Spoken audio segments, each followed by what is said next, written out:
മറ്റൊരു വാർത്തയിലേക്ക്. ആലപ്പുഴ ജില്ലയിലെ പക്ഷിപ്പനി ആശങ്കയ്ക്കൊഴിയുന്നു.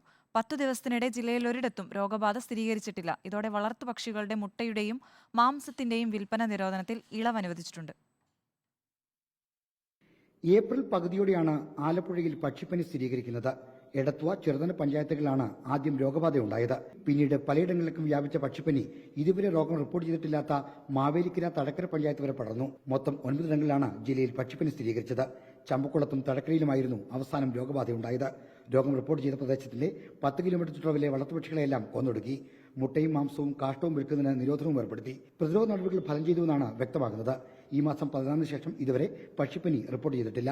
2 മാസത്തെ പരിശോധിക്കുന്ന മുഴുവൻ സാമ്പിളുകളും നെഗറ്റീവായാലേ പക്ഷിപ്പനി വിട്ടുമാറിയെന്ന് ഔദ്യോഗികമായി പ്രഖ്യാപിക്കാനാകൂ. പുതുതായി എവിടെയും രോഗബാധയില്ലാത്തതിനാൽ താറാവ്, കോഴി, കാട എന്നിവയുടെ ഇറച്ചിയും മുട്ടയും വിൽക്കുന്നതിനുള്ള നിരോധനം പിൻവലിച്ചു.